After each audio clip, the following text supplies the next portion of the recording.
ചോള രാജവംശത്തിലെ അവസാനത്തെ രാജകുമാരൻ ഇപ്പോഴും എവിടെയോ ജീവനോടെ ഇരിക്കുന്നു. അയാളെ തേടി ഒരു ഗ്രൂപ്പ് ഓഫ് ആളുകൾ പോകുന്നു. വഴിയിൽ ഒരുപാട് തടസ്സങ്ങൾ ഉണ്ടാകുന്നു. എന്നാൽ പിന്നീട് സംഭവിച്ചതോ വിശ്വസിക്കാൻ കഴിയാത്ത കുറേ മഹാത്ഭുതങ്ങൾ. ഇതാണ് 1000-ലൊരുവൻ എന്ന സിനിമയുടെ പ്രമേയം. പക്ഷെ ഇത് മാത്രമല്ല കേട്ടോ, ഈ സിനിമയിൽ ഒരുപാട് ഹിഡൻ ഡീറ്റെയിലിംഗ് ഉണ്ട്. അതുകൊണ്ട് തന്നെ ഇന്നും ഒരു ക്ലാസിക് സിനിമകളുടെ പട്ടികയിൽ ഈ സിനിമയെ ആളുകൾ ഉൾപ്പെടുത്തുന്നു. 1000-ലൊരുവൻ സിനിമയുടെ 2ാം ഭാഗത്തിനായി കാത്തിരിക്കുകയും ചെയ്യുന്നു. അത്ര എന്ത് പ്രത്യേകതയാണ് ഈ ഒരു സിനിമയ്ക്കുള്ളത്? നമുക്ക് നോക്കാം. നമസ്കാരം, ഞാൻ വൈശാഖ്. ടെലിസ്കോപ്പിലേക്ക് സ്വാഗതം.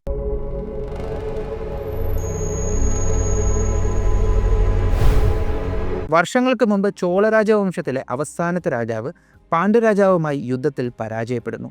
അപ്പോൾ പരാജയം തൻ്റെ മുന്നിലെത്തി എന്ന് മനസ്സിലാക്കിയ ചോള രാജാവ് തൻ്റെ രാജവംശത്തിൻ്റെ നിലനിൽപ്പ് ഉറപ്പുവരുത്തുവാനായി ഒരു കാര്യം ചെയ്യുന്നു. തൻ്റെ രാജഗുരുവിനെ അടുത്ത് വിളിച്ചിട്ട് പറയുന്നു, ചോള രാജവംശത്തിൻ്റെ പിൻഗാമിയായിട്ടുള്ള തൻ്റെ മകനെ, അതായത് ചോള രാജകുമാരനെ ഏറ്റവും സുരക്ഷിതമായിട്ടുള്ള സ്ഥലത്തേക്ക് കൊണ്ടുപോകണം.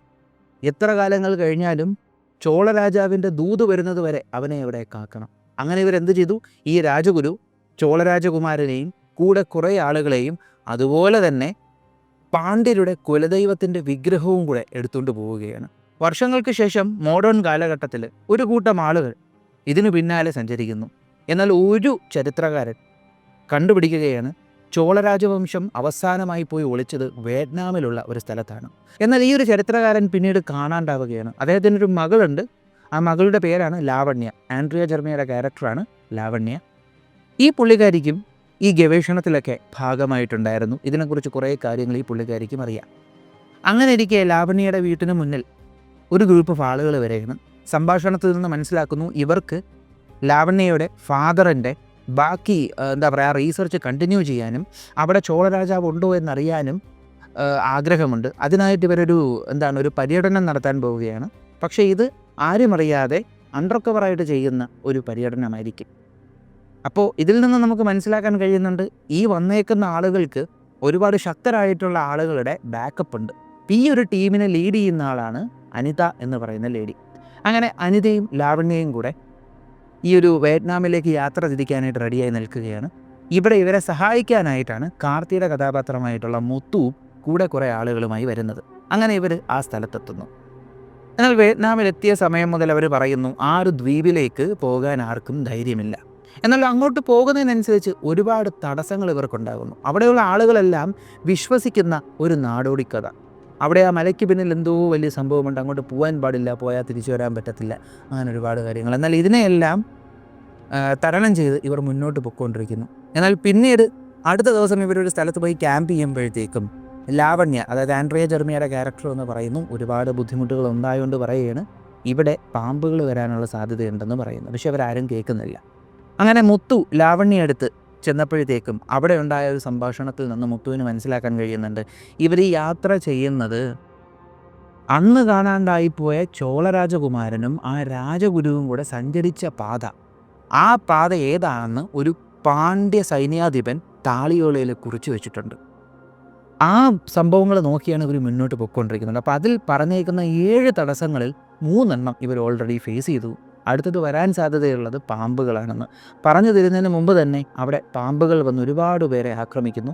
ഇവിടെ നിന്ന് മുത്തുവും ലാവണ്യയും അനിത എന്ന് പറയുന്ന ആ സ്ത്രീ, ഇവർ 3 പേരും എന്തോ വിധിയുടെ വിളയാട്ടമെന്ന് പറയുന്നത് പോലെ ഇവർ 3 പേര് മാത്രം അവിടെ നിന്ന് സെപ്പറേറ്റായി എങ്ങോട്ടോ ഓടിപ്പോകുന്നു. പിന്നീട് ഭക്ഷണം കഴിക്കാൻ പറ്റാതെ ദാഹിച്ച് വലഞ്ഞ് കാറ്റത്തും പേമാരിയിലുമെല്ലാം ഇവരൊരു മരുഭൂമിയിലേക്ക് എത്തുന്നു. മരുഭൂമിയിലേക്ക് എത്തിയപ്പോഴാണ് ഇവർ അടുത്ത തടസ്സത്തിനെ നേരിടുന്നത്. കാരണം ആ മരുഭൂമിയിൽ ഒരു ഭാഗത്ത് നടന്നാൽ അപ്പോൾ മണ്ണിൽ പുഴുന്നു പോകും. അപ്പോൾ ഇവർ നോക്കിയപ്പോഴത്തേക്കും അവിടെ നിന്നുകൊണ്ട് ആൻഡ്രിയ ജെർമിയ തൻ്റെ അച്ഛൻ പറഞ്ഞു കേട്ടിട്ടുള്ള എന്തോ കാര്യങ്ങളിങ്ങനെ മനസ്സിൽ ഉരുവിട്ടപ്പോൾ അവർക്ക് മനസ്സിലായി, സൂര്യാസ്തമന സമയത്തും സൂര്യോദയ സമയത്തും ഇവിടെ ഒരു നിഴലുണ്ടാവും. ആ നിഴലുണ്ടാവുന്ന രീതിക്ക് ചോളന്മാർ അവിടെ ഒരു കല്ലുകൾ അറേഞ്ച് ചെയ്ത് വെച്ചിട്ടുണ്ട്. ആ നിഴലെന്ന് പറയുന്നത് നടരാജൻ്റെ രൂപത്തിലാണ്. ആ നിഴൽ വഴി ഓടിയാൽ ഇവർക്ക് സേഫായിട്ട് അപ്പുറത്തെത്താൻ പറ്റും. അങ്ങനെ എങ്ങനെയൊക്കെയോ ഇവരപ്പുറം എത്തുന്നു. അങ്ങനെ ഇവരെല്ലാവരും കൂടെ അവിടെ നിന്നപ്പോഴത്തേക്കും പെട്ടെന്ന് എന്തോ ഒച്ചയും ഡിസ്റ്റർബൻസും ഒക്കെ ഉണ്ടായി. ഇവർ 3 പേരും ഭ്രാന്തരെ പോലെ പരസ്പരം ആക്രമിക്കുകയും അപ്പോൾ ഇതിനിടയിൽ അനിത മുത്തുവിനെ, അതായത് കാർത്തിയുടെ കഥാപാത്രത്തെ മുറിവേൽപ്പിക്കുകയും ചെയ്യുന്നുണ്ട്. അങ്ങനെ ഇവർ 3 പേരും കൂടെ എങ്ങോട്ടെന്നില്ലാതെ ഭ്രാന്തമായി ഓടിച്ചെന്നപ്പോൾ ഒരു മലയുടെ മുകളിൽ വളരെ വൃദ്ധനായിട്ടുള്ള ഒരു വ്യക്തി നിൽക്കുന്നത് കണ്ടു. ഇവിടെ നിന്നാണ് സിനിമ ഒരു അമാനുഷികമായിട്ടുള്ള തലത്തിലേക്ക് പോകുന്നത്. കാരണം നമ്മളവിടെ എത്തുമ്പോൾ നമുക്ക് കാണാൻ കഴിയുന്നത് വർഷങ്ങൾക്ക് മുമ്പ്, നൂറ്റാണ്ടുകൾക്ക് മുമ്പ് അവിടെ നിന്ന് ഓടി വന്ന ആ രാജഗുരു ഇപ്പോഴും ജീവനോടെ ഇരിക്കുന്നു. അയാളുടെ ദേഹം ചുക്കിച്ചുളുങ്ങി 100 കണക്കിന് വർഷങ്ങൾ പ്രായമുള്ള ഒരു പടുവൃദ്ധൻ്റെ രൂപത്തിൽ അയാൾ നിൽക്കുന്നത്. ആ സ്നാക്ക് ഷോട്ടുകൾ നേരത്തെ പറഞ്ഞിട്ടുള്ള ആ വരച്ച ചിത്രങ്ങളിൽ കാണിച്ചിട്ടുള്ള അതേ രൂപം. അപ്പം അത് നമുക്ക് മനസ്സിലാക്കാൻ കഴിയുന്നുണ്ട്, ഇത് രാജഗുരുവാണ്. രാജഗുരു വെറും ഗുരുവല്ല, അദ്ദേഹം ഒരു സിദ്ധനായിരുന്നു എന്ന്. തമിഴ്നാട്ടിൽ ഒരുപാട് സിദ്ധന്മാരെക്കുറിച്ച് പറയുന്നുണ്ട്. തമിഴ്നാട്ടിൽ 18 സിദ്ധന്മാർ വരുന്ന ഒരു സിദ്ധ പരമ്പര തന്നെയുണ്ട്. അപ്പോൾ ആ സിദ്ധന്മാരെ പോലെ സിദ്ധി ലഭിച്ചിട്ടുള്ള ഒരു സിദ്ധനായിരുന്നു ചോള രാജവംശത്തിലെ അവസാനത്തെ ചോളരാജാവിൻ്റെ രാജഗുരുവായിരുന്നത്. ആ സിദ്ധനെയാണ് ആ കാലഘട്ടത്തിലുണ്ടായിരുന്ന ചോളരാജകുമാരനെ ഇങ്ങോട്ടേക്ക് നാട് കടത്തുവാനായി, ഇവിടെ സുരക്ഷിതമായി എത്തിക്കുവാനായിട്ട് അവസാനത്തെ ചോളരാജാവ് നിയമിച്ചിരുന്നത്. അപ്പോൾ എന്നതിൻ്റെ അടിസ്ഥാനത്തിലാണ് രാജഗുരു ഒരു സിദ്ധനാണെന്ന് ഞാൻ പറയുന്നത്? കാരണം നൂറ്റാണ്ടുകൾ കഴിഞ്ഞിട്ടും അയാൾ ജീവനോടെ ഇരിക്കുന്നു. പിന്നെ അത് മാത്രമല്ല, ഇവിടെ പല സമയങ്ങളിലും അയാൾ അമാനുഷികമായിട്ടുള്ള ഒരുപാട് കാര്യങ്ങൾ ചെയ്യുന്നുണ്ട്. അമാനുഷികമായിട്ട് ഇയാളുടെ മന്ത്രശക്തിയുടെ ശക്തിയിലാണ് അവർ 3 പേരും ഭ്രാന്ത് പിടിച്ചതുപോലെ ഇയാളുടെ അടുത്തെത്തിയത്. ഇയാളുടെ അടുത്ത്, ഈ രാജഗുരുവിൻ്റെ അടുത്ത്, ഈ സിദ്ധൻ്റെ അടുത്ത്, ഇദ്ദേഹം സിദ്ധനാണെന്ന് പറയാനുള്ള കാര്യമുണ്ട്, അങ്ങോട്ട് പോകുമ്പോൾ നമുക്കത് കൂടുതൽ പറയാം. അപ്പോൾ ഈ ഒരു സിദ്ധൻ്റെ അടുത്ത് ഈ 3 പേര് എത്തിയപ്പോഴത്തേക്കും സിദ്ധനായിട്ടുള്ള ആ രാജഗുരു ഇവരെ 3 പേരെയും എന്തോ ചെയ്ത് കൺട്രോൾ ചെയ്ത് അകത്തേക്ക് കൊണ്ടുവരുന്നു. ചോള രാജാവിൻ്റെ അടുത്ത് എത്തുന്നു. അപ്പോൾ ഇങ്ങനെയാണല്ലോ കഥ പോകുന്നത്. അപ്പോൾ ഇതിനു മുൻപ്, അതായത് ഈ ചോളരാജാവും അവരുടെ കുടുംബവും ജനങ്ങളുമെല്ലാം ഒളിച്ചു താമസിക്കുന്ന ഈ സ്ഥലത്തേക്ക് എത്തിയപ്പോൾ ഇവർക്കുണ്ടായ തടസ്സങ്ങളുണ്ടല്ലോ, ഈ 7 തടസ്സങ്ങൾ. ഈ 7 എന്ന് പറയുന്ന നമ്പറിനെ നമുക്ക് എൻലൈറ്റ്മെൻറ്റിനെ കുറിച്ച് സംസാരിക്കുമ്പോൾ പറയുന്ന ആ 7 ചക്രങ്ങളെക്കുറിച്ച് പറയാം. അതെ, ആ 7 തടസ്സങ്ങളും ആ 7 ചക്രങ്ങളായിരുന്നു. എൻലൈറ്റ്മെൻറ്റിലേക്ക് നടന്നു കയറുമ്പോൾ ഇവർ ഭേദിച്ച് പൊയ്ക്കൊണ്ടിരുന്ന 7 ചക്രങ്ങൾ. ഇങ്ങനെ പറയുന്നതിലൊരു കാരണമുണ്ട്. ഈ 7 തടസ്സങ്ങളിൽ ലാസ്റ്റ് പറയുന്ന 2 തടസ്സങ്ങൾ പസിയും ദാഹവുമാണ്. അതായത് വിശപ്പും ദാഹവും. ശ്രീപാർവതി ദേവി മഹാദേവനെ സ്വന്തമാക്കാനായിട്ട് തപസ് ചെയ്ത സമയത്ത് അവസാന സമയങ്ങളിൽ ദേവി ഭക്ഷണവും ജലവും ഉപേക്ഷിക്കുകയുണ്ടായി എൻലൈറ്റ്മെൻറ്റിലേക്ക് പോകുന്ന വഴിക്ക്. അതുപോലെ തന്നെ ഭഗവാൻ ശ്രീകൃഷ്ണൻ മഹാദേവനെ പ്രീതിപ്പെടുത്തി പ്രത്യക്ഷപ്പെടുത്തുവാനായി പാശുപത വ്രതമെടുത്ത സമയത്ത് ഒരു കൂവളത്തിലായിരുന്നു ഭക്ഷിച്ചിരുന്നത്. അപ്പോൾ എൻലൈറ്റ്മെൻറ്റ്, തപസ് ഇതൊക്കെ ചെയ്യുമ്പോഴത്തേക്കും ഈ ഭക്ഷണത്തിലും വെള്ളത്തിലും ഈ ഒരു റെസ്ട്രിക്ഷൻ വരുമല്ലോ ഉണ്ട്. അപ്പോൾ ഈ 7 തടസ്സങ്ങൾ എൻലൈറ്റ്മെൻറ്റിലേക്ക് പോകുന്ന വഴിയുള്ള 7 ചക്രങ്ങളായിട്ടും ഇവർ 3 പേരും സഞ്ചരിച്ചത് എൻലൈറ്റ്മെൻറ്റിലേക്കാണെന്നും നമുക്ക് പറയാൻ പറ്റുന്നുണ്ട്. അതിൽ ഒരാൾക്ക് മാത്രമേ എൻലൈറ്റ്മെൻറ്റ് കിട്ടുന്നുള്ളൂ. ആരാണ്? കാർത്തിക്, മുത്തു എന്ന് പറയുന്ന കഥാപാത്രത്തിന്. മുത്തു എന്ന് പറയുന്ന കഥാപാത്രം ശരിക്കും ഒരു നിയോഗത്തിൽ അവിടെ എത്തിയ ആളായിരുന്നു. എങ്ങനെ അത് പറയാൻ പറ്റുമല്ലേ? ഇവിടെ നമ്മൾ ശ്രദ്ധിക്കേണ്ട മറ്റൊരു കാര്യവും കൂടെ ഉണ്ട്. ഈ 7 തടസ്സങ്ങൾ ഇവർ ഫേസ് ചെയ്ത സമയത്ത് ഇവർക്കുണ്ടായത് പഞ്ചഭൂതങ്ങളെ കൊണ്ടുള്ള ആക്രമണമായിരുന്നു. പഞ്ചഭൂതമെന്ന് പറയുമ്പോൾ ജലം, അഗ്നി, വായു, ആകാശം, ഭൂമി എന്നിവയാണ് പഞ്ചഭൂതങ്ങൾ. എങ്ങനെയാണ് പഞ്ചഭൂതങ്ങളെ കൊണ്ടുള്ള തടസ്സം ഉണ്ടാകുന്നത്? ആദ്യം ഇവർ കടലിൽ വന്നിറങ്ങിയപ്പോഴാണ് അവിടെ ആദ്യത്തെ തടസ്സം ഫേസ് ചെയ്തത്. ജലം. ഭൂമിയിലെ തടസ്സം എന്ന് പറയുമ്പോഴത്തേക്കും ഒരു പുതക്കുഴി, മറ്റേ നടരാജൻ്റെ ഷാഡോ ഉള്ള സ്ഥലത്തെത്തുമ്പോഴത്തേക്കും മണ്ണിലേക്ക് ഇവർ പൂഴ്ന്നു പോയെന്ന് പറഞ്ഞില്ലേ, അത് എന്താണ് നമുക്ക് ഇതായിട്ട് പറയാം, ഏത് ഭൂമിയായിട്ട് പറയാം. പിന്നെ കാറ്റിൻ്റെ ബുദ്ധിമുട്ടുകൾ ഇവർക്കുണ്ടായിട്ടുണ്ട്. അതുപോലെ തന്നെ ആയുധധാരികൾ ഇവരെ ആക്രമിക്കുന്നതിന് മുൻപായിട്ട് രാത്രി തീ കത്തിച്ച അസ്ത്രങ്ങളാണ് ഇവർക്ക് നേരെ അയച്ചത്. അപ്പോൾ അഗ്നി കൊണ്ടുള്ള തടസ്സം. പിന്നെ ആകാശം കൊണ്ടുള്ള തടസ്സം എന്ന് പറയുമ്പോൾ കാറ്റും പേമാരി, പറഞ്ഞൂടെ? അങ്ങനെ 5 തരത്തിലുള്ള തടസ്സങ്ങളാണ് ഇവർ നേരിട്ടത്.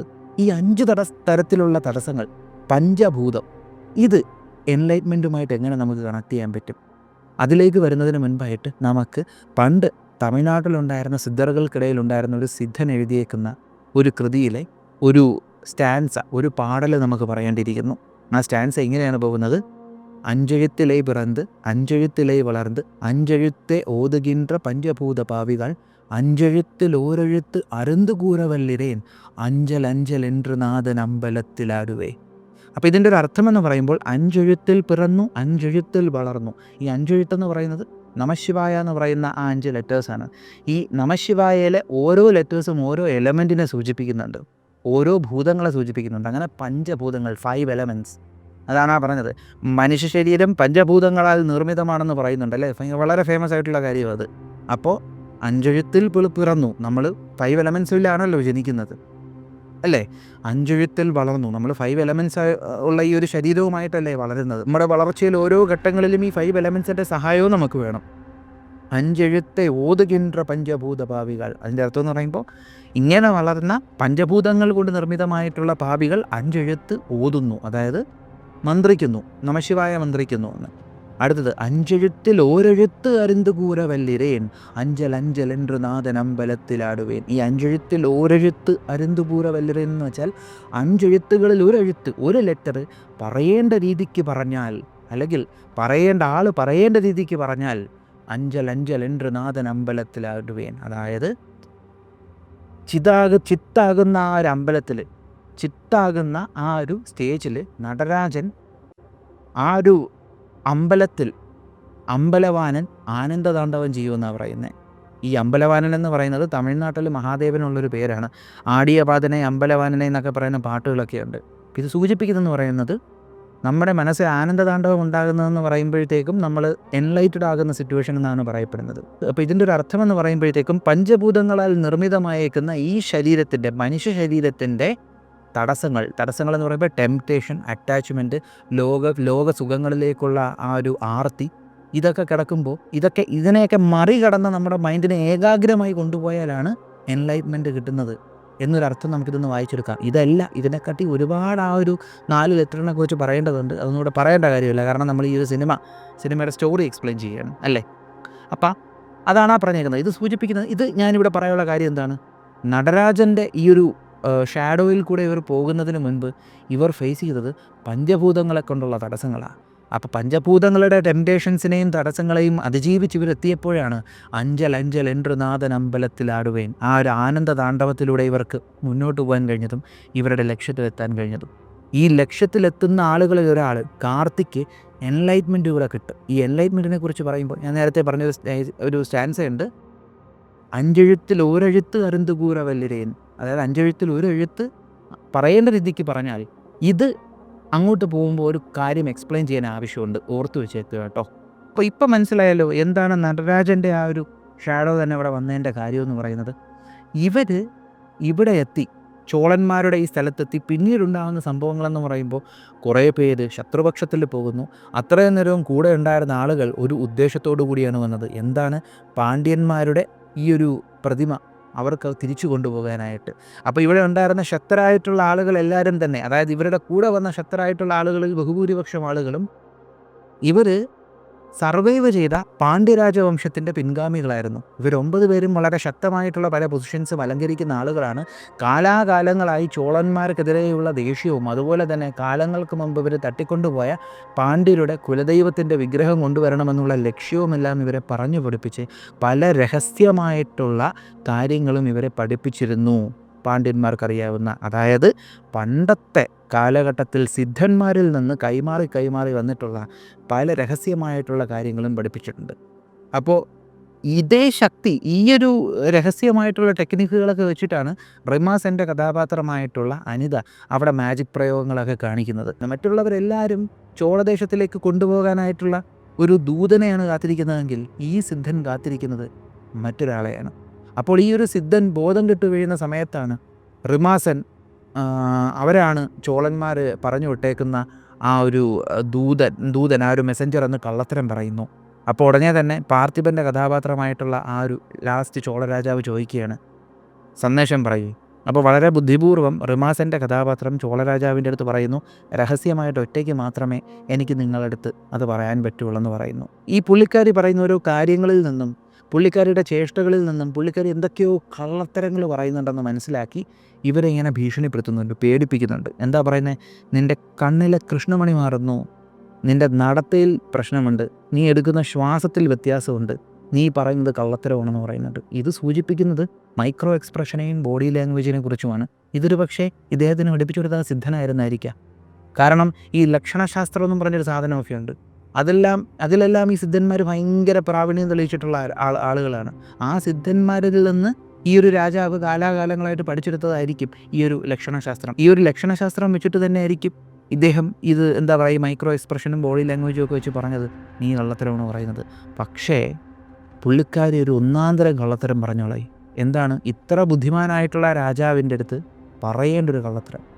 നിങ്ങൾക്ക് വേണ്ടി ചോളദേശം കാത്തിരിക്കുന്നു, ഇത്ര ദിവസങ്ങൾക്ക് ശേഷം ചോളദേശത്തിലേക്ക് നിങ്ങളെ കൊണ്ടുപോകാൻ ആൾ വരുമെന്ന് പറഞ്ഞു. അപ്പം നൂറ്റാണ്ടുകളായിട്ടുള്ള അവരുടെ കാത്തിരിപ്പ്, ആ കാത്തിരിപ്പിനൊരു വിരാമം ഉണ്ടാകുന്നു എന്നൊരു ചിന്ത വന്ന ആ സമയം ഈ രാജാവ് തൻ്റെ ഗുരു വയ്യാതെ കിടക്കുകയാണ്, ഗുരു എണീക്കുന്നത് വരെ വെയിറ്റ് ചെയ്യണം എന്നുള്ള കാര്യങ്ങളെല്ലാം വിട്ടുപോകുന്നു.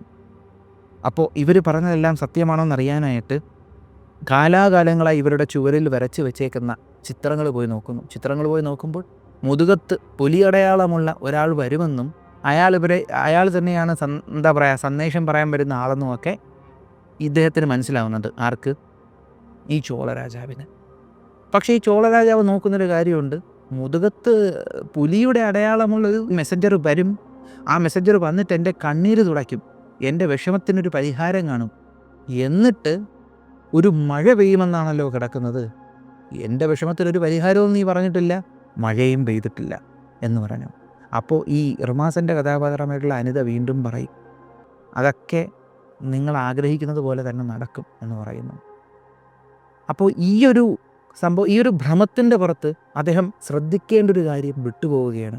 കാരണം ചിത്രത്തിൽ വരച്ചു വെച്ചേക്കുന്നത് മുകളിലേക്ക് കുതിക്കുന്ന ഒരു പുലിയുടെ ചിത്രമുള്ള ഒരാളാണ്. കാർത്തിയുടെ മുതുകത്തുണ്ടായിരുന്നത് മുകളിലേക്ക് കുതിക്കുന്ന ഒരു പുലിയുടെ പശ്ചാത്തലമായിരുന്നു. എന്നാൽ റിമാസൻ്റെ മുതുകത്തുണ്ടായിരുന്നത് താഴോട്ട് ചാടുന്ന ഒരു പുലിയാണ്, അതായത് വന്ന് പതിക്കുന്നൊരു പുലിയെ. ഈ ഒരു മെയിൻ ഡീറ്റെയിൽ ഈ രാജാവ് മിസ്സായിപ്പോയി. എന്നാൽ അവിടെ സംഭവിക്കുന്നത് ഈ ലാസ്റ്റ് എക്സിസ്റ്റ് ചെയ്യുന്ന ചോളന്മാരുടെ അവസാനത്തിന് തുടക്കം കുറിക്കുന്ന കാര്യമായിരുന്നു. കാരണം റിമാസെന്നും ഞാൻ നേരത്തെ പറഞ്ഞതുപോലെ പാണ്ഡ്യവംശത്തിലുള്ള ഒരാളായിരുന്നു. ഇതെല്ലാം പുള്ളിക്കാരി കാണിച്ച പ്ലേ ആണെന്ന് പിന്നീടൊരു സന്ദർഭത്തിൽ ഇദ്ദേഹം മനസ്സിലാക്കുന്നു. എന്നാൽ ഈ സമയത്താണ് കാർത്തിയുടെ കഥാപാത്രത്തിന് എന്തൊക്കെയോ സംഭവിക്കുന്നു. ഒരു കൊളോസിയത്തിൽ വെച്ചൊരു ഫൈറ്റിംഗ് നടക്കുന്ന സമയത്ത് കാർത്തിക്ക് പെട്ടെന്ന് അയാളുടെ മനസ്സിൽ എന്തൊക്കെയോ മാറ്റങ്ങൾ വരുന്നു. ഇയാളുടെ ഓർമ്മകൾ എങ്ങോട്ടൊക്കെയോ പോകുന്നു. ഓർമ്മകൾ എങ്ങോട്ടൊക്കെയോ പോയതിന് ശേഷം ഇയാൾ എന്തൊക്കെയോ മുമ്പ് കാണുന്നു. ഒരു എന്താ പറയുക, ഇയാൾക്ക് എൻലൈറ്റ്മെൻറ്റ് ഉണ്ടാകുകയാണോ എന്ന് നമുക്ക് തോന്നുന്ന രീതിക്ക് എന്തൊക്കെയോ ഇയാൾ കാണുന്നു. പെട്ടെന്ന് ഇയാൾ ഒരു സീസൺഡ് ആയിട്ടുള്ളൊരു യോദ്ധാവിനെ പോലെ ആ ഒരു കൊളോസിയത്തിൽ വെച്ച് ഫൈറ്റ് ചെയ്യുന്നു. അപ്പോൾ ഇത് കണ്ടൊരുപാട് സന്തുഷ്ടനായിട്ടുള്ള ചോളരാജാവ് വന്നിട്ട് ഇദ്ദേഹത്തെ അപ്രീഷിയേറ്റ് ചെയ്ത് ഡ്രസ്സെല്ലാം ഇടിയിപ്പിച്ച് ആഘോഷിക്കുന്നുണ്ട്. ഇതൊക്കെ നമുക്ക് കാണാൻ കഴിയുന്നുണ്ട്. അപ്പോൾ ഈ ഒരു സന്ദർഭത്തിൽ റിമാസൻ്റെ കഥാപാത്രം ഇവരെ വഞ്ചിക്കാനായി വന്നവളാണ് എന്ന് മനസ്സിലാക്കുന്ന ആ ഒരു സന്ദർഭത്തിൽ, ഇവർക്ക് നേരെ ഒരു ആക്രമണം ഉണ്ടാകും എന്ന് മനസ്സിലാക്കുന്ന ആ സന്ദർഭത്തിൽ ഇദ്ദേഹം ഈ ഒരു വയ്യാതെ കിടന്ന ആ ഒരു സിദ്ധൻ എണീക്കുകയാണ്. അദ്ദേഹത്തിന് മനസ്സിലായി അദ്ദേഹം കാത്തിരുന്ന സമയമെത്തിയിരിക്കുന്നു. ഇവരെല്ലാവരും കാത്തിരുന്നത് ചോളദേശത്തു നിന്നുള്ള ഒരു മെസ്സഞ്ചറിന് വേണ്ടിയായിരുന്നുവെങ്കിൽ സിദ്ധൻ കാത്തിരുന്നത് തൻ്റെ പിൻഗാമിയായിരുന്നു. സിദ്ധൻ വന്നിട്ട് കാർത്തിയുടെ നെറ്റിയിൽ ഇങ്ങനെ പിടിക്കും, തള്ളവിരൽ കൊണ്ട് തൃക്കണ്ണ് ഭാഗത്ത് ഇങ്ങനെ അമർത്തി പിടിക്കുമ്പോൾ ഇദ്ദേഹത്തിൻ്റെ ദേഹത്തുള്ള സിദ്ധികളെല്ലാം കാർത്തിയുടെ ദേഹത്തോട്ട് കയറുന്നത് പോലെ, അതായത് കാർത്തിക്ക് ബോധോദയം ഉണ്ടാകുന്നത് പോലെ കാണുന്നു. കാർത്തി അതിനുശേഷം വ്യത്യസ്തമായിട്ടുള്ള രീതിക്കാണ് അവിടെ പെരുമാറിക്കൊണ്ടിരുന്നത്. ഇവിടെയാണ് ഞാൻ നേരത്തെ പറഞ്ഞ ആ ഒരു സ്റ്റാൻസ്, ആ ഒരു പാടലിൻ്റെ ഒരു ഭാഗം പറയേണ്ടത്. അതാണ് അഞ്ചെഴുത്തിൽ ഓരെഴുത്ത് അരന്തു കൂറവല്ലിനേൽ അഞ്ചൽ என்று നാഥൻ അമ്പലത്തിലാടുവേൻ. അഞ്ചെഴുത്ത്, അതായത് നമ്മുടെ ഈ ഒരു അഞ്ച് വിരലുകളിൽ ഓരോ വിരലുകളും ഇങ്ങനെ നമശിവായ എന്ന് പറയാൻ പറ്റും. നാമ ശിവായ, ഇങ്ങനെ ഓരോ വിരലുകളിലും അത് പറയുന്നുണ്ടെന്ന് പറയപ്പെടുന്നുണ്ട്. അപ്പോൾ ആ അഞ്ചെഴുത്തിൽ ഒരെഴുത്ത് തള്ളവിരൽ അറിന്തു കൂറവല്ലിനെയും അറിയുന്നൊരു ഗുരു ഇങ്ങനെ പിടിച്ചു കൊടുത്തു. പറയേണ്ട രീതിക്ക്, പിടിക്കേണ്ട രീതിക്ക് അദ്ദേഹം പിടിച്ചു. നേരത്തെ പറഞ്ഞതുപോലെ അഞ്ചൽ என்று നാഥൻ അമ്പലത്തിലാടുവേൻ. അപ്പോഴാണ് കാർത്തി ആനന്ദതാണ്ഡവം കാണുന്നത്, എൻലൈറ്റ്മെൻറ്റിലേക്ക് എത്തുന്നത്. അങ്ങനെ കാർത്തിക്ക് ബോധോദയമുണ്ടായി, കാർത്തിക്ക് സിദ്ധികൾ കിട്ടി. കാർത്തിയാകുന്നു അടുത്ത ചോളന്മാരുടെ സിദ്ധൻ. അപ്പോൾ ഇങ്ങനെ പറയുന്നതിന് വേറെയും കാരണങ്ങളുണ്ട്. ഇവരെ ആക്രമിക്കാനായിട്ട് അവരെല്ലാവരും ഈ ഒരു തോക്കുകൾ ധരിച്ചിട്ടുള്ള ആളുകൾ വന്നപ്പോൾ കാർത്തി വരച്ച പ്ലാൻ വെച്ചിട്ട് ഇവർക്ക് ഒരുപാട് പേരെ എതിർക്കാൻ പറ്റുന്നുണ്ട് പഴയ ആയുധങ്ങൾ വെച്ചിട്ട്. എന്നിരുന്നാൽ പോലും അവസാനം കാർത്തിയെയും ചോള രാജാവിനെയും രാജകുമാരനെയും റാണിയെയും എല്ലാം ഇവർ പിടിച്ചു കെട്ടുന്ന ഒരു സമയത്ത് പോലും കാർത്തി ശാന്തനായിട്ടിരിക്കുന്നുണ്ട്. ചില സമയങ്ങളിൽ അയാളുടെ നിയന്ത്രണം വിട്ടു പോകുന്നെങ്കിലും എന്തോ കാര്യങ്ങൾ മുൻകൂട്ടി അറിയാവുന്ന ഒരാളെപ്പോലെ കാർത്തി പെരുമാറുന്നുണ്ട്. ഈ സമയത്ത് ലാവണ്യ, അതായത് ആൻഡ്രിയ ജെർമിയയുടെ കഥാപാത്രം അവിടെ നിന്ന് രക്ഷപ്പെട്ടു വന്നിട്ട് കാർത്തിയെയും ചോള രാജാവിനെയും കെട്ടിവെച്ചിരുന്ന ചങ്ങല അഴിച്ചു കൊടുക്കുന്നു. ചങ്ങല അഴിച്ചു കൊടുത്തപ്പോഴത്തേക്കും ഇവർ കാണുന്ന കാഴ്ച എന്തരാണ്? ആ രാജകുമാരൻ എങ്ങോട്ടോ ഓടിപ്പോകുന്നു. അപ്പോൾ ആ രാജകുമാരനാണ് ഇനി ചോള രാജാക്കന്മാരുടെ അവസാനത്തെ ബ്ലഡ് ലൈൻ. ആ രാജകുമാരനെ പ്രൊട്ടക്റ്റ് ചെയ്യണം അല്ലേ? അപ്പോൾ ഈ സമയത്ത് ആ രാജകുമാരനിൽ നിന്ന് ശ്രദ്ധ മാറ്റാനായിട്ട് പാർത്ഥിബൻ്റെ ക്യാരക്ടറായിട്ടുള്ള ഈ ഒരു ലാസ്റ്റ് ചോള രാജാവ് ഇദ്ദേഹം എണീച്ച് കടലിൻ്റെ മുമ്പ് പോയി ഇങ്ങനെ ഇരുന്നപ്പോൾ അദ്ദേഹം ആഗ്രഹിച്ച ആ ഒരു കാഴ്ച ഒരു ഹാലുസിനേഷൻ പോലെ മുമ്പ് കാണുകയാണ്. എന്താണ്? ചോളന്മാരുടെ പുലിക്കൊടിയുള്ള കപ്പൽ വന്ന് ഇദ്ദേഹത്തെ ചോളനാട്ടിലേക്ക് കൊണ്ടുപോകാനായിട്ട് വിളിക്കുന്നു. അത് കണ്ടിട്ട് അദ്ദേഹത്തിന് ഒന്ന് ഹാലുസിനേഷനാണ്. അത് കണ്ടിട്ട് അദ്ദേഹം അവിടെ മരിച്ചു വീഴുന്നു. കാർത്തിയാകട്ടെ ഓടിപ്പോയ രാജകുമാരന് പിന്നാലെ പോവുകയാണ്. ഇത് കണ്ടിട്ടുള്ള മറ്റുള്ളവർ പറഞ്ഞു, ആ രാജകുമാരനെ പിടി, അവനെ ജീവനോടെ വിടരുത്, ജീവനോടെ വിട്ടാൽ നമ്മുടെ ലക്ഷ്യം പോവും, നമ്മുടെ ലക്ഷ്യം നഷ്ടപ്പെടും. കാരണം ചോളന്മാരുടെ അവസാനത്തെ ബ്ലഡ് ലൈനെ നമ്മൾ അവസാനിപ്പിക്കണം, ഇല്ലെങ്കിൽ ആ ചോളൻ തിരിച്ചു വരും, അവൻ അധികാരത്തിലേക്ക് വരും എന്നുള്ള കാരണം. അങ്ങനെയാണല്ലോ അവിടെ പെയിൻറ്റ് ചെയ്ത് വെച്ചിരുന്നത്, ചോളന്മാർ വീണ്ടും അധികാരത്തിലേക്ക് വരുമെന്ന്. അപ്പോൾ അതിന് സാധ്യതയുള്ള ചോളന്മാരുടെ അവസാനത്തെ ബ്ലഡ് ലൈനാണ് ആ ഓടിപ്പോകുന്നത്. പെട്ടെന്ന് ആ രാജകുമാരൻ പോയ വഴിയിലേക്ക് കാർത്തി എണീച്ചോടെയാണ്. ഇവിടെ നമ്മൾ ശ്രദ്ധിക്കേണ്ട ഒരു കാര്യം, ഇപ്പോൾ കാർത്തി അമാനുഷികമായിട്ടുള്ള വേഗതയിൽ തൻ്റെ മുന്നിൽ വരുന്ന ആയുധധാരികളെയെല്ലാം തട്ടി മാറ്റിക്കൊണ്ടാണ് ഓടിപ്പോകുന്നത്. കാർത്തി ഓടിപ്പോകുമ്പോൾ കാർത്തിയുടെ ദേഹത്ത് മിന്നലിൻ്റെ കളർ ഇങ്ങനെ തിളങ്ങുന്നുണ്ട്. അതായത് സിദ്ധനായി മാറിയ മുത്തു തൻ്റെ സിദ്ധികൾ ഉപയോഗിച്ച് അതിവേഗത്തിൽ വെള്ളത്തിൻ്റെ കൂടെ പോയി അപ്പുറത്ത് ഈ രാജകുമാരൻ്റെ അടുത്ത് എത്തുകയാണ്. കാരണം അങ്ങോട്ടേക്ക് അതിവേഗത്തിൽ കാർത്തി ഓടിപ്പോയപ്പോൾ കാർത്തിയുടെ ദേഹം ഇങ്ങനെ തിളങ്ങുന്നുണ്ട്. അപ്പോൾ കാർത്തിയുടെ പിന്നാലെയും ഈ രാജകുമാരൻ്റെ പിന്നാലെയും അവിടെ ഉണ്ടായിരുന്ന അത്ര ആയുധധാരികളും കൂടെ എത്തുകയാണ്. ആയുധധാരികളെല്ലാം കൂടെ എത്തിയപ്പോഴത്തേക്കും ഈ സമയത്ത് അവിടെ മരിച്ചു വീണ പാർത്ഥിബൻ്റെ കഥാപാത്രം ആ ചോള രാജാവിനെ അവിടെ ബാക്കി നിൽക്കുന്ന ചോളജനങ്ങൾ അദ്ദേഹത്തിന് കൊടുക്കേണ്ട രീതിക്കൊരു മര്യാദയുടെ സംസ്കാരം കൊടുക്കുന്നു.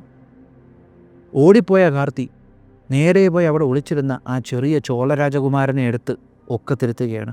ഒക്കത്തിരുത്തിയ സമയത്ത് ആ ചിത്രത്തിൽ, നേരത്തെ ആ ഒരു ഗുഹാചിത്രത്തിൽ വരച്ചു വെച്ചല്ലോ, ചോളന്മാരുടെ ആ ഒരു സന്ദേശകൻ വന്ന് ചോളരാജാവിൻ്റെ പട്ടാഭിഷേകത്തിന് തൊട്ടു മുമ്പായിട്ട് പെയ്യേണ്ട ആ ഒരു മഴ, അതായത് നിമിത്തങ്ങളാണ്. ചോളരാജാവിൻ്റെ പട്ടാഭിഷേകത്തിലേക്ക് പോകേണ്ട ആളുമായി ചേർന്ന് നിൽക്കുമ്പോൾ ഒരു മഴ പെയ്യുമെന്ന് അവിടെ വരച്ചു വെച്ചിട്ടുണ്ട്.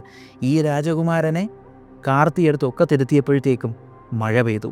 അപ്പോൾ യഥാർത്ഥ സന്ദേശകനായി വരേണ്ടിയിരുന്നത്, അടുത്ത സിദ്ധനായി മാറേണ്ടിയിരുന്ന മുത്തുവായിരുന്നെന്ന് നമുക്ക് മനസ്സിലാകുന്നുണ്ട്. ഇവിടെയാണ് ശരിക്കും കാർത്തിയുടെ കഥാപാത്രമായിട്ടുള്ള മുത്തു ഒരു സിദ്ധനായി മാറിക്കഴിഞ്ഞുവെന്ന് നമുക്ക് മനസ്സിലാക്കാൻ കഴിയുന്നത്. കാരണം എന്താണ്? ആയുധധാരികൾ ഇവരെ പിടിക്കാനായിട്ട് തോക്കുകളുമായിട്ട് ഓടി വന്നപ്പോൾ അവരുടെ മുന്നിൽ വെച്ച് കാർത്തി ഇങ്ങനെ ഒന്നാക്കിയപ്പോഴത്തേക്കും അവിടെ കാർത്തിയും ഈ രാജകുമാരനും അപ്രത്യക്ഷമാവുകയാണ്. അവിടെ വെച്ച് അപ്രത്യക്ഷനായി പോയല്ലോ. അപ്പോൾ ഇവരെല്ലാവരും കണ്ടെടുത്തൊക്കെ ഇങ്ങനെ വെടിവെച്ചിട്ട് അങ്ങോട്ട് ഓടുന്നു. ഓടിപ്പോകുമ്പോഴത്തേക്കും കാർത്തി അവിടെ തന്നെ തിരിച്ച് പ്രത്യക്ഷപ്പെടുകയും ചെയ്യുകയാണ് ഈ രാജകുമാരനുമായിട്ട്. അപ്പോൾ ഇതിൽ നിന്ന് നമുക്ക് മനസ്സിലാക്കാൻ കഴിയുന്ന എന്താണ്? കാർത്തിയുടെ കഥാപാത്രമായിട്ടുള്ള മുത്തു സിദ്ധനായി. ഈ സിദ്ധൻ്റെ ഒക്കത്തിരിക്കുന്ന ആളാണ് അടുത്ത ചോളരാജാവാകാൻ പോകുന്നതും അധികാരത്തിലേക്ക് കയറാൻ പോകുന്നതും. കാരണം എന്താണ്? അതിൽ പറഞ്ഞു തരുന്ന നിമിത്തമായിട്ടുള്ള മഴ പെയ്യുന്നുണ്ട്. എന്നിട്ട് കാർത്തി, അതായത് മുത്തു, സിദ്ധനായി മാറിയ മുത്തു തൻ്റെ കയ്യിലുള്ള ചോളരാജകുമാരനെയും കൊണ്ട് മുന്നോട്ട് പോകുമ്പോൾ എഴുതി കാണിക്കുന്നു, ചോളനിൻ പയനം തുടരട്ടും. അതായത് ചോളൻ്റെ ജേണി കണ്ടിന്യൂ ചെയ്യുമെന്ന്, രണ്ടാം ഭാഗത്തിലേക്കുള്ള ഒരിത്. ശരിക്കും അത്ഭുതകരമായിട്ടുള്ള ഒരു സിനിമയാണിത്. ആ കാലഘട്ടത്തിൽ വർഷങ്ങൾക്ക് മുമ്പ് ഇറങ്ങിയ ഒരു സിനിമ ഇന്ന് ഉള്ള വിഷ്വൽ എഫക്ട്സും കാര്യങ്ങളൊക്കെ വെച്ച് ചെയ്തിരുന്നെങ്കിലുണ്ടല്ലോ വേറെ ലെവലായേനെ. കാരണം ഈ സിനിമ കാണാത്തവരുണ്ടെങ്കിൽ ഉറപ്പായിട്ടും കാണണം. എന്നെ സംബന്ധിച്ചിടത്തോളം ഇതുപോലെ റിപ്പീറ്റ് വാല്യൂ ഉള്ളൊരു പടം, അതായത് നമുക്ക് ഓരോ തവണ കാണുമ്പോഴും ഒരു അത്ഭുതമാണ് അല്ലേ? ഒരു ഗംഭീര കഥയിൽ തമിഴ്നാട്ടിലെ സിദ്ധന്മാരെക്കുറിച്ചും എൻലൈറ്റ്മെൻറ്റിനെ കുറിച്ചുമൊക്കെ സെൽവരാഘവൻ എന്ന് പറഞ്ഞ ബ്രില്യൻ ഡയറക്ടർ ഉൾപ്പെടുത്തി വെച്ചിട്ടുണ്ട്. ഇത് ഞാൻ പറഞ്ഞത് എനിക്ക് മനസ്സിലായ കഥയാണ്, ഞാൻ ആസ്വദിച്ച രീതിക്കാണ്. കാരണം ആ കാര്യങ്ങളൊക്കെ വെച്ച് നോക്കിയപ്പോൾ എനിക്കിങ്ങനെയാണ് മനസ്സിലായത്. എന്നിരുന്നാൽ പോലും ബ്രില്യൻ്റ് ആയിട്ടാണ് സെൽവരാഘവൻ ഈ ഒരു കഥ കൺസ്ട്രക്ട് ചെയ്തതും ഈ ഒരു സിനിമ എടുത്തു വെച്ചതുമല്ല. ഈ ഒരു സംഭവം വെച്ചിട്ട് നമ്മൾ ആ സിനിമയിൽ നോക്കുമ്പോഴത്തേക്കും ആ സിനിമയിൽ ഓരോ സീനുകൾക്കും അർത്ഥമുള്ളതായിട്ട് തോന്നുന്നുണ്ട്. എന്താണ് ആ 7 ചക്രങ്ങളിൽ കൂടെ കടന്നു പോകുന്നു. 7 ചക്രങ്ങളിൽ കൂടെ കടന്നു പോകുമ്പോഴത്തേക്കും പഞ്ചഭൂതങ്ങൾ കൊണ്ട് നിർമ്മിതമായിട്ടുള്ള മനുഷ്യ ശരീരത്തിനുണ്ടാകുന്ന ടെംപ്റ്റേഷൻസ്, ആ ടെംപ്റ്റേഷൻസിനെ അതിജീവിച്ച് മുന്നോട്ട് പോകുമ്പോൾ എൻലൈറ്റ്മെൻറ്റ്, അതിനെ 7 തടസ്സങ്ങളായി കാണിക്കുന്നു. 7 തടസ്സങ്ങളിലേക്ക് പോകുമ്പോൾ പഞ്ചഭൂതങ്ങളുടെ ആക്രമണം ഉണ്ടാകുന്നു. അതെല്ലാം കഴിഞ്ഞ് അവിടെ ചെല്ലുമ്പോഴത്തേക്കും അമ്പലവാനൻ്റെ ആനന്ദതാണ്ഡവം അത് നിഴലായി കാണുന്നു. അതും കഴിഞ്ഞ് അങ്ങ് എത്തുന്ന കാർത്തിയുടെ നെറ്റിയിൽ സ്പർശിച്ചുകൊണ്ട് ആ ഒരു ഗുരു കാർത്തിക്ക് എൻലൈറ്റ്മെൻറ്റും കൊടുക്കുന്നു. അയാൾ ചോളന്മാരുടെ രാജകുമാരനെ രാജപദവിയിലേക്ക് എത്തിക്കാനായിട്ടുള്ള അധ്വാനവുമായി മുന്നോട്ട് പോകുന്നു. അപ്പോൾ കാർത്തിയാണ് അവിടെ ശരിക്കും ഒരു നിയോഗത്തിൽ വന്നിരുന്നത്. കാരണം അപ്പോൾ നമ്മൾ ചിന്തിക്കും, ബാക്കിയുള്ള 2 പേർക്ക് എന്തുകൊണ്ട് എൻലൈറ്റ്മെൻറ്റ് കിട്ടിയില്ല? അവർ 2 പേരും ഈ കാർത്തി വന്ന അതേ തടസ്സങ്ങളിൽ കൂടെയല്ലേ കടന്നു പോയത്? അത് കാർത്തി നിയോഗിക്കപ്പെട്ട ആളായതുകൊണ്ടാണോ? ഒന്നാമത്തെ കാര്യം നിയോഗിക്കപ്പെട്ട ആളായതുകൊണ്ടാണ്. രണ്ടാമത്തെ കാര്യം, ഈ തടസ്സങ്ങൾ ഒരു പോയിന്റ് കഴിഞ്ഞപ്പോഴത്തേക്കും ഇവർ 3 പേരിൽ നോക്കുകയാണെങ്കിൽ മറ്റ് 2 പേർക്കും ഒരു റീസൺ ഉണ്ട്. ഒരു റീസൺ എന്ന് പറയുമ്പോൾ എന്താണ്? റിമാസൻ്റെ കഥാപാത്രമായിട്ടുള്ള അനിതയ്ക്ക് തൻ്റെ കാലാകാലങ്ങളായി താൻ കേട്ടുവന്ന ആ ഒരു ആഗ്രഹം, ആ ഒരു ലക്ഷ്യം അത് സാധിച്ചെടുക്കണം.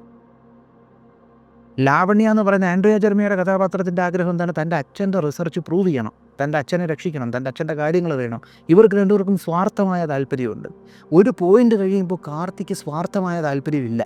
അയാൾ ചെയ്യുന്നത് അയാളുടെ കർമ്മം മാത്രമാണ്. ഇവരുടെ കൂടെ വരിക എന്നുള്ളത് ഇയാളുടെ ദൗത്യം. ആ ദൗത്യം മാത്രമായി കാർത്തി മുന്നോട്ട് പോയി. അപ്പോൾ അയാൾക്ക് എൻലൈറ്റ്മെൻറ്റ് കിട്ടി. അങ്ങനെയും ഒരു കാരണം നമുക്ക് പറയാം. എന്തുകൊണ്ടും ഒരു ബ്യൂട്ടിഫുള്ളായിട്ടുള്ള ഒരു സിനിമാറ്റിക് വർക്കാണ് 1000-ലൊരുവൻ എന്ന ഈ ഒരു സിനിമ. സെൽവരാഘവൻ എന്ന് പറയുന്ന നമ്മുടെ ധനുഷിൻ്റെ ചേട്ടനാണ്. സെൽവരാഘവൻ എന്ന് പറയുന്ന ആ ഒരു ബ്രില്യൻ ഡയറക്ടർ എത്രയും പെട്ടെന്ന് 1000-ലൊരുവൻ എന്ന സിനിമയുടെ 2ാം ഭാഗം എടുക്കട്ടെ. അപ്പോൾ എന്തായാലും ഈ സിനിമ വീണ്ടും ഒന്ന് കണ്ടു നോക്കുക. അപ്പോൾ ഈ സിനിമ കണ്ടവർക്ക് മറ്റെന്തെങ്കിലുമൊക്കെ അഭിപ്രായങ്ങളുണ്ടെങ്കിൽ അതൊക്കെ ഒന്ന് കമൻറ്റ് ചെയ്യുക. അപ്പോൾ ഈ ഒരു വീഡിയോ നിങ്ങൾക്ക് ഇഷ്ടമായെന്ന് വിശ്വസിക്കുന്നു. നിങ്ങളുടെ അഭിപ്രായങ്ങളൊന്ന് കമൻറ്റ് ചെയ്തേക്കുക. നമ്മുടെ ചാനലിലേക്ക് നിങ്ങൾ ആദ്യമായിട്ടാണ് വരുന്നതെങ്കിൽ ഒന്ന് സബ്സ്ക്രൈബ് ചെയ്തേക്കുക. നമ്മുടെ ചാനലിലെ കണ്ടൻറ്റുകൾ നിങ്ങൾക്ക് ഇഷ്ടപ്പെടുന്നുണ്ടെങ്കിൽ നിങ്ങളുടെ ബന്ധുമിത്രാദികൾക്കും പറ്റുമെങ്കിൽ ശത്രുക്കൾക്കും ഒന്ന് അയച്ചു കൊടുക്കുക. മറ്റൊരു വീഡിയോയിൽ മറ്റൊരു കണ്ടൻറ്റുമായി കാണുന്നത് വരെ